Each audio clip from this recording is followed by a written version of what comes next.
Na ndugu wanachadema na Watanzania wenzangu, nichukue fursa hii kuwapa updates, taarifa za ziada tangu tulipowajulisha jana kwa habari ya kifo cha ndugu Suez Dan Maradufu ambaye amekuwa dereva wa makamu mwenyekiti wa chama chetu Mheshimiwa John Heche. Tangu jana tumekuwa na mashauriano na mazungumzo na madaktari, mganga mkuu wa hospitali ya mkoa hapa Kigoma, hospitali ya Maweni, na tulikubaliana kimsingi tupate wataalam pathologist ambao ni authorized. Wale waliokuwepo hapa hawakuwa wale wabobezi kabisa pathologist ambao wako authorized kufanya postmortem. Kwa hivyo tulikubaliana kwamba tupate pathologist na tukafanikiwa kupata mmoja kutoka Bugando Mwanza na mwingine kutoka Geita, na tulipata uhakika na uthibitisho kwamba waliondoka jana, na kwa bahati njema asubuhi ya leo mganga mkuu alinijulisha kwamba wamefika, na walipofika walikwenda moja kwa moja ofisini kwa mkuu wa mkoa kwa mazungumzo ambayo hatukuwa tumeyajua ni mazungumzo ya namna gani. Lakini kitu ambacho kimekuwa kipya kidogo ni taarifa tuliyoipata leo kwa habari ya pathologist mwingine tena kutoka Dar es Salaam ambaye ametakiwa kuja kuungana na timu hii kwa ajili ya kazi hii, na jambo hili limepelekea kuchelewa kazi hii kuanza.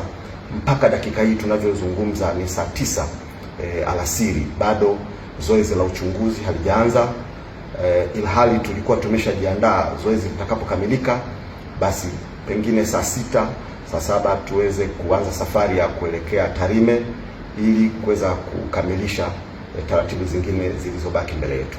Kwa hivyo jambo hili kwa kweli sasa limeleta fadhaa kwa sababu limekuja likiwa limechelewa na halikuwa katika utaratibu tuliokubaliana jana.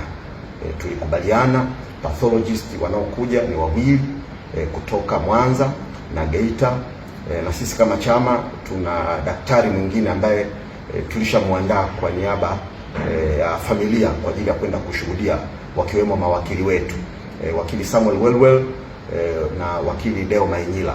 Tuliwaandaa kwa ajili ya kwenda kushuhudia kwa pamoja.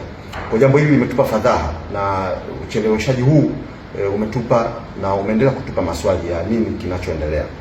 Lakini pia nichukue fursa hii kutoa masikitiko yetu kama chama makubwa sana.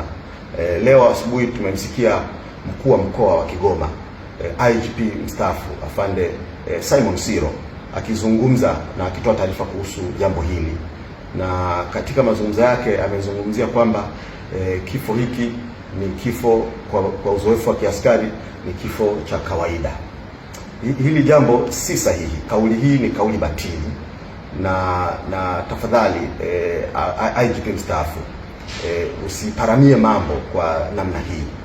Jambo hili tumekubaliana na tumetaka lifanyiwe uchunguzi. Unapo preempt kwamba kifo cha ndugu Dan Suez ni cha kawaida, kama hatutakubali na hatutaipokea sentensi hiyo, kwa sababu mazingira ya tuliyomkuta ndugu Dan tukiwa na askari polisi katika chumba chake yalikuwa ni mazingira ambayo wote yametupa mashaka sana, wakiwemo askari wenyewe tuliokuwa nao kwenye eneo la tukio. Wote tulimuona marehemu Suez akiwa pale chini, alikuwa anavuja damu, alikuwa amevuja damu puani, damu zilikuwa zinatoka mdomoni, damu zilikuwa zinatoka masikioni, damu zilikuwa zinatoka kwenye jicho la kushoto, damu zilikuwa zinatoka. Sasa unaposema ni kitu cha kawaida, haiwezekani kuwa kitu cha kawaida. What if uchunguzi utakapofanyika ukatuthibitishia kwamba huyu ndugu alikula kitu au alikunywa sumu ambayo ndio ikasababisha mishipa ya damu ipasuke kwa spidi kubwa ya namna ya jinsi ilivyotokea. Wote tumejiuliza ni kitu gani hicho kinachoweza kusababisha mishipa ipasuke, damu zitoke kwenye matundu yote katika kichwa, machoni, jicho la kushoto, masikioni, mdomoni, puani. Hatuwezi kusema kwamba kifo hiki ni cha kawaida.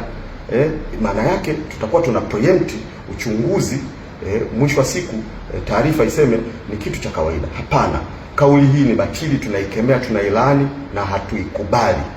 na Watanzania wapuuzie kauli hii ambayo pengine inataka kupreempt ripoti iseme nini. Uchunguzi huu utafanyika na tutakuwepo wote kushuhudia, kusimamia, ili tuelewe jambo hili, nini kimetokea kwa ndugu Dan Suez. Na nifafanue jambo hili kuhusiana na vitu alivyokutwa navyo. Dawa zinazozungumzwa kwamba zilikutwa katika begi lake ni dawa za kawaida, ni medical supplies za kawaida kabisa.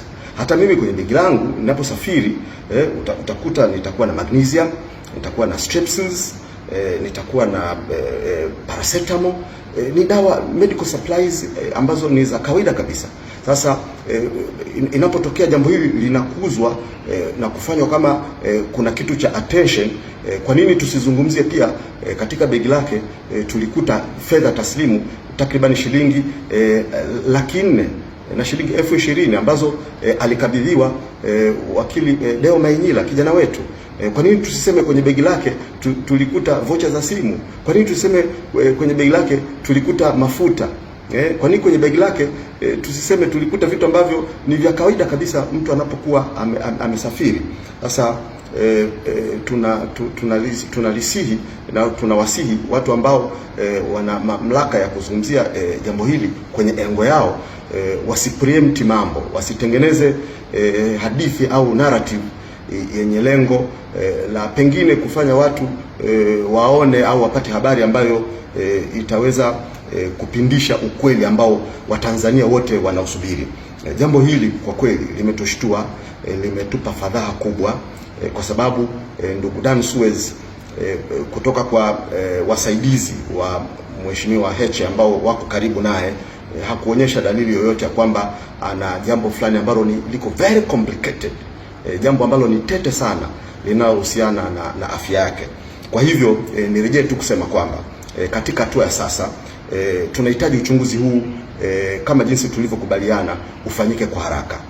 Familia akiwemo mke wake na ndugu zake wako katika hali ya kusubiria ili baada ya hapa tuweze kujipanga na kutangaza kwa umma tarehe ya mazishi yatafanyika lini.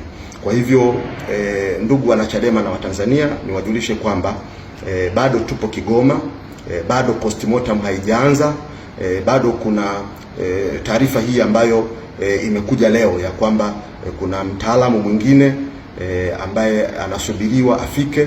Wale ambao tulikubaliana jana kutoka Mwanza na Geita wako hapa, kwa tunasubiri hao ambao huyu ambaye anatarajiwa aje. Kwa hiyo mamlaka kwa maana ya Wizara ya Afya ambayo imekuwa karibu na jambo hili, Jeshi la Polisi, mchakato huu tufanye kwa haraka ili tuweze kuipa fursa nafasi ya kwenda kuomboleza na ndugu yao na kuhitimisha jambo hili la mazishi. Ninawashukuru sana. Tutakapokamilisha jambo hili basi tutawajulisha familia wamepanga tarehe gani ambayo ndio itakuwa siku ya mazishi. Asanteni sana.